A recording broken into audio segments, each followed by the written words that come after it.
يا من يرى يا من يرى مد السلام علیکم۔ وعلیکم السلام ورحمۃ اللہ۔ آپ نے کہا تھا کہ گانے سننا گناہ ہے، اس سے ہمارے نبی کا منع فرمائیں۔ جی بالکل، ہمارے نبی نے تو یہاں تک فرمایا تھا کہ میں گانے کو ختم کرنے کے لیے آیا ہوں، میرے بھائی تو گانے سنتے ہیں، تو آپ ان کو منع کریں۔ میں انہیں منع کرتا ہوں وہ پھر بھی سنتے ہیں۔ آپ ان کو ایسے کہنا کہ ہمارے نبی نے منع فرمایا ہے۔ ہاں یاد آ گیا، آپ نے مجھے ایک حدیث یاد کرائی تھی۔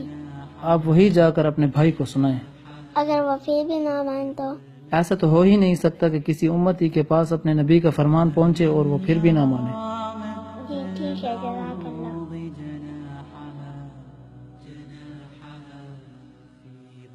السلام علیکم۔ وعلیکم السلام، کیسے ہو؟ ٹھیک ہوں، آپ کیسے ہیں؟ میں بھی ٹھیک ہوں۔ بھائی آپ کیا کر رہے ہیں؟ گانے سن رہا ہوں، آپ سنو گے؟ نہیں میں گانے نہیں سنتا۔ کیوں؟ مجھے قائد صاحب نے بتایا ہے گانے سننا گناہ ہے، گانے کا رواج کافروں نے ڈالا ہے تاکہ مسلمان گانے سنیں اور قرآن مجید نہ پڑھیں۔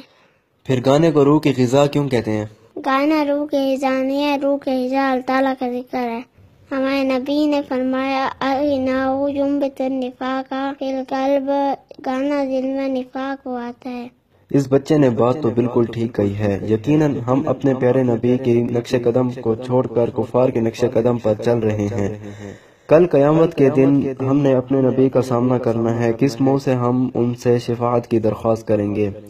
بھائی آپ کو ایک اور بات بتاؤں؟ جی ضرور بتاؤ۔ ہمارے پیارے نبی صلی اللہ علیہ وسلم نے فرمایا جو بندہ گانے سنے گا قیامت کے دن اس کے کانوں میں پگھلا ہوا شیشہ ڈالا جائے گا۔ اف اللہ، مجھ میں تو یہ ہمت ہی نہیں یہ عذاب برداشت کرنے کی۔ بھیا آپ سارے گانے ابھی ڈیلیٹ کریں۔ میں ڈیلیٹ کرتا ہوں۔ جزاک اللہ بھیا۔ یہ سلیکٹ آل اور یہ سارے گانے۔ حضرت ابن عباس رضی اللہ عنہ سے روایت ہے کہ نبی کریم صلی اللہ علیہ وسلم نے ارشاد فرمایا، قیامت کے روز اللہ تعالیٰ اعلان فرمائیں گے، کہاں ہیں وہ لوگ جو اپنے کانوں کو مزامیر یعنی گانا اور آلات موسیقی سے بچا کر رکھتے تھے؟